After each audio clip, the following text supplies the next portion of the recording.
Well, greetings. Hope this day finds you safe, healthy, happy, and thriving, living your best life, whatever you're doing, wherever you're doing it. Just hope you're having a good time. This is the New Thought Media Network. I'm Ken Ludwig, and you are watching The Vibrant Living.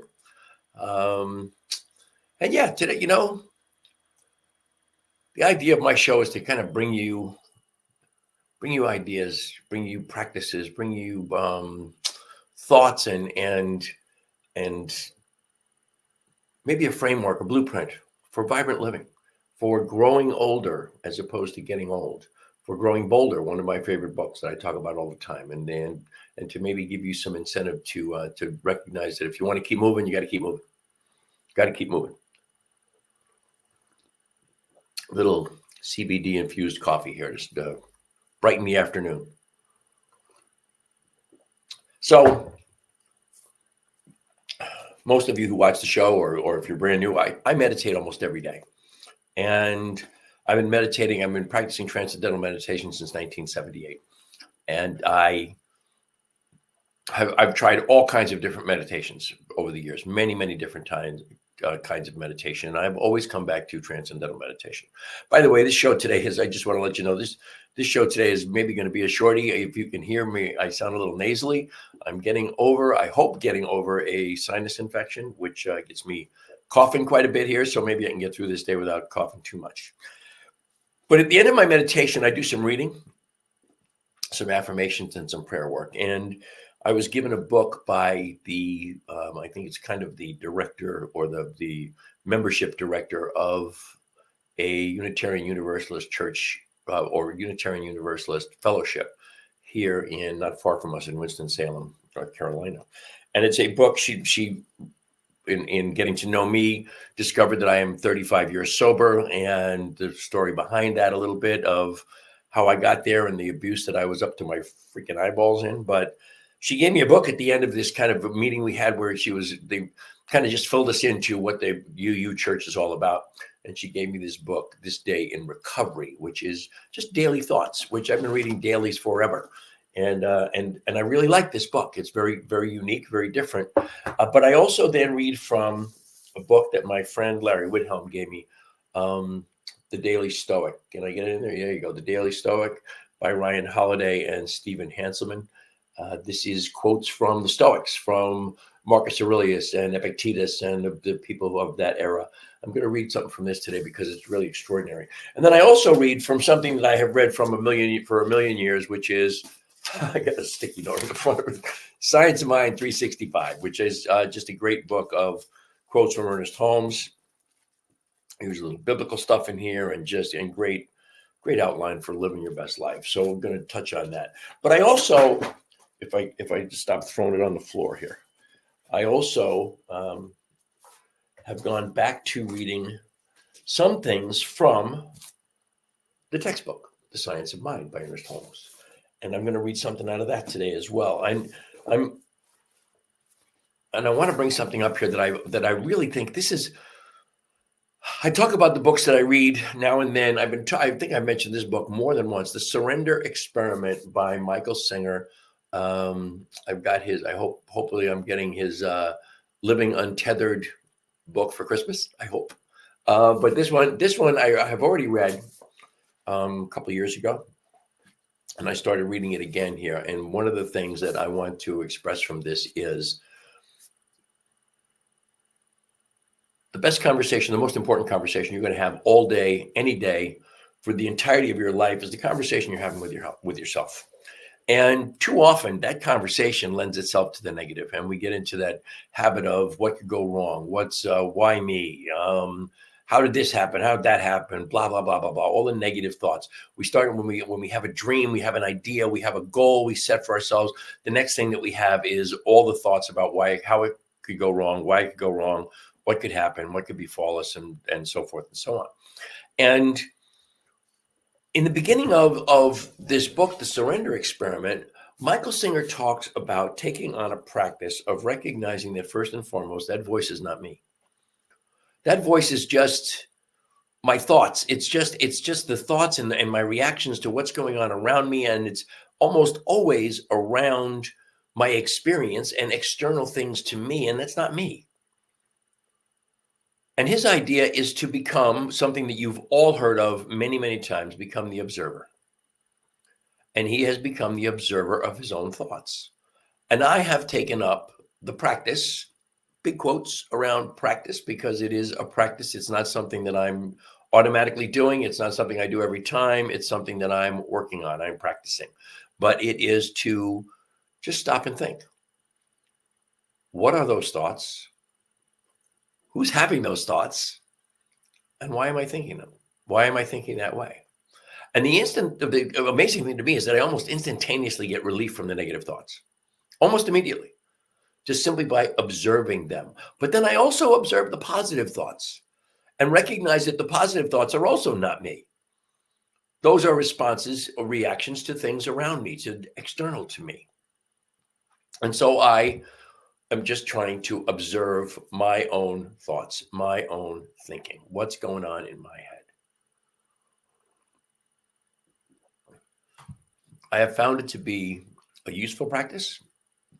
I have found it to be a way to escape the tension, the drama of everyday life, particularly when we are reacting to things over which we have no control. The whatever. I'm kind of maybe way too much of a political junkie, but politics can get you pretty worked up, depending on who you are, and depending on what your positions are, and you wind up getting into, and politics rarely leads you to positive thinking.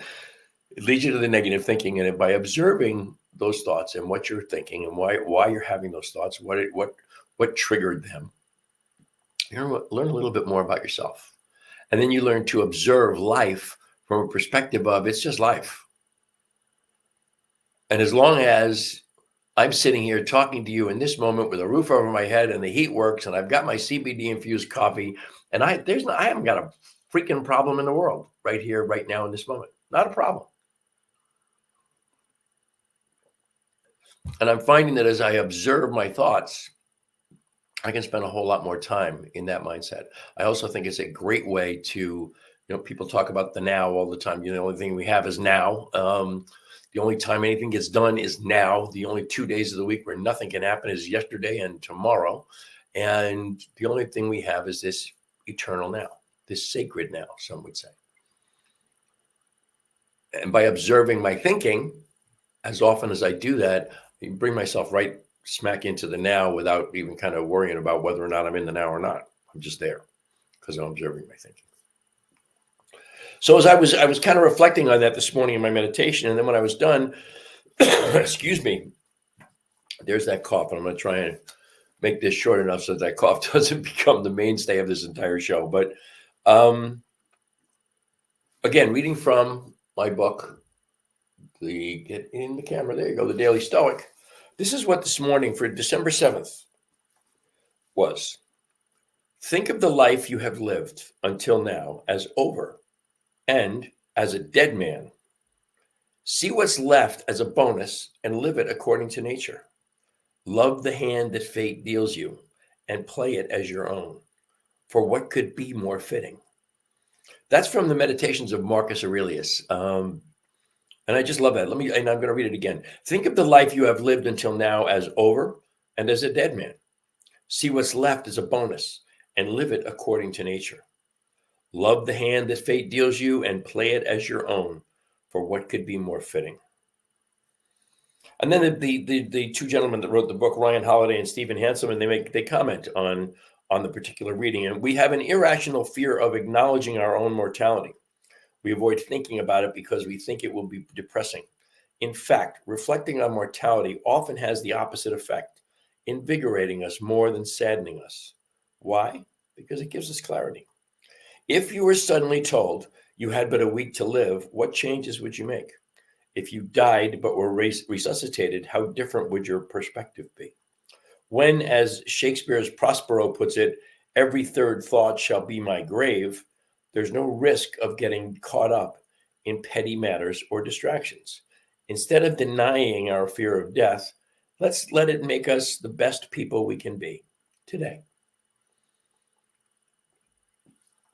I love the idea that the thinking about our mortality can invigorate us. It can invigorate us from this perspective of, if you get to be a certain age whatever age that might be. And you get to the realization that I'm a whole hell of a lot closer to the end than I am to the beginning. And there is a real cognizance of mortality in that thought process. Had an interesting I've talked once in a while about our little spiritual circle that we do once a month with our friends in Hawaii and Colorado and us here on the East Coast. And we met this past Tuesday, and one of the conversations we're having is one of our members was very, very sick and was very, very sick for a month and almost didn't make it a couple of times, but he's on the mend and he's healthy and he's getting better, and that's all very good. But we're talking about the idea that, as life goes on, and this is in the book Growing Bolder as well, as life transpires, we lose things. Things get taken away from us in different ways.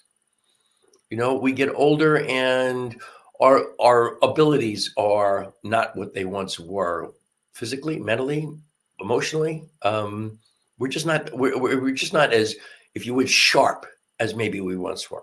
We are not as active as we once were. We're not as vibrant as we once were. We're not as physically strong as we once were. And we have to release those things as time goes by, and we have to release them. And in the sense of growing bolder, we have to release them and appreciate them and appreciate our new limitations and still live and love life.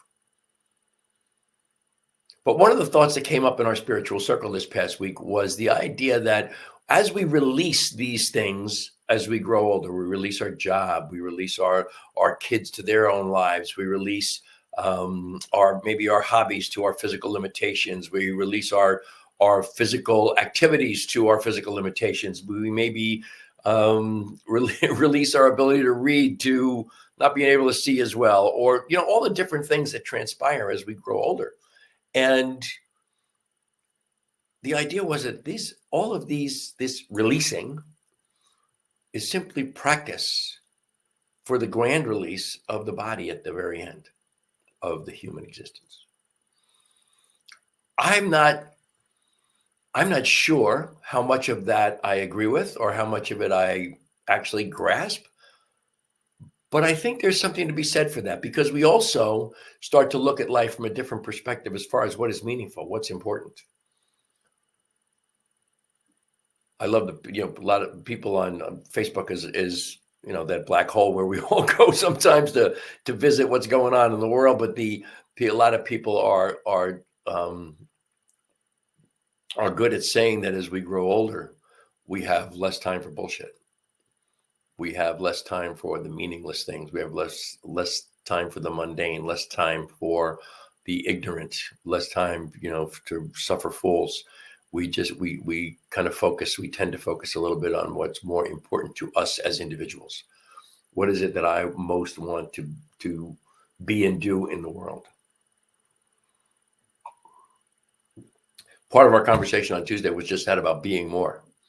I have always believed that the universe is got an invitation to each and every one of us 24/7, 365. The universe is inviting us all to be more. And what and very clearly, not do more, be more. But what I have come upon wrestling with, I guess, with myself is, in order to be more, don't I have to do more? I have to take my meditation to a different level. I have to look for opportunities to serve. I have to look for the things that make me come alive, that make me feel vibrant, that make me feel like I am living my best life and giving the best I have to give to life. Because I believe life returns to us what we give to it. If you don't give anything, you don't get much back. So then I went to today's reading from Science of Mind 365. And I don't know, this is really funny. Okay, so, when I dropped the book, I dropped the bookmark. When you drop the bookmark, then you have to go looking for what day you're on. And that would be December 7th. And here we go, December 7th. The changeless abides with me. I am calm and peaceful in the midst of confusion. That's kind of the heading for this one. And from Malachi, I am the Lord, I change not. And from the text of Taoism, the Tao, considered as unchanging, has no name. We should realize that all the great scriptures have taught one identical message, the unity of good. All the sacred books have been inspired by the one mind. Each in its own tongue has told the story of reality. I am the Lord, I change not, was revealed to the Hebrew mystic. To the great Chinese sage came the same message, the Tao cannot change, it has no name. And to Hermes, God is in itself, by itself, full and perfect. If we can bring to this glorified conception the realization that this divine being is the breath of our breath, omnipresent, forever within us, then we shall realize that we live in one eternal and perfect mind. An excerpt from the sacred books on the attributes of God says, there is no variableness in God, since God is eternal, immortal, and infinite. Nevertheless, God is that from which every transformation arises. This means that while we live in the external, which does not change, this means that while we live in the eternal, which does not change, we are forever drawing from it the possibility of the manifold expressions that give variety to existence and that make life interesting. I know that the changeless abides with me. I am calm and peaceful in the midst of confusion. I know that nothing moves the soul. Peace, infinite peace, is at the center of my being. I live, move, and have my being in that which is perfect, complete within itself. That self is myself. Just a kind of another reflection, if you will, another excuse me, kind of view of working with the self, dealing with the self as the source of, I'm trying to find the page here. I'm not looking at the show. Doing the work from within. Again, the observer. From within, observing everything around us. Recognizing that it is all the one. It is all just the one glorious expression of the divine as itself in and as everything, including me. And the last thing I wanted to do today was to read from another thing that I rediscovered in the Science of Mind textbook. This is just a treatment from Holmes that I am, particularly fond of. I know I am now at the threshold of all good, wisdom, and truth. All the good I can embody is now mine. I have only to open the portals of my soul and accept that which is ready to express through me. I expect fully and emphatically the answer to my prayer today. Right now, do I possess all the things that I so greatly desire? I remove my fear of lack and negation, for it is the only barrier which stands in the way of my experience of good. I alone can remove it, and I do remove it now.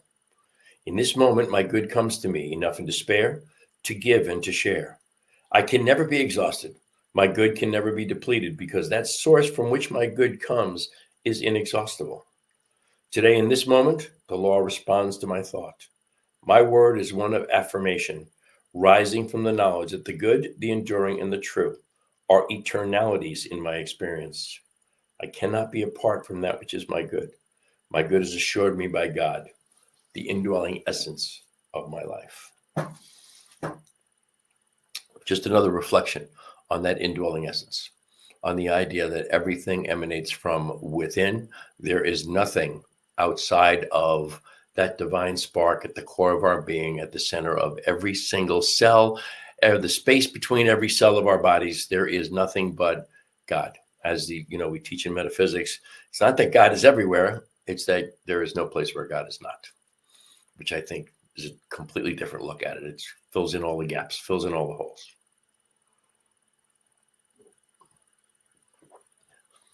That's it for me. That's all I have for you today. It's a shorty. And I did, again, because I'm not feeling so well, I wanted to get it out before I start coughing. I can almost feel the cough welling up inside of me, ready to jump out and destroy everything I was talking about here. But please remember, New Thought Media Network is a nonprofit organization. Go to ntmedia.org and click on donate. And we are thrilled with whatever your donation is, whatever you decide to bestow upon us. ntmedia.org, click on donate. If you want to reach me, you can find me you can email me at tmrocketnow@gmail.com. That's rockitnow@gmail.com. You can also find me and my beloved Lisa at our branded Facebook page, Vibrant Aging, which of course goes hand in hand with this show, Vibrant Living. The show, of course, is brought to you by our sponsor, which is HempWorks. Go to hempworks.com and you will find not only the greatest CBD products on the planet, the best CBD and hemp infused products anywhere, the greatest variety of CBD products, CBD tinctures. You'll find the widest variety of flavors, concentrations, and both full and broad spectrum CBD.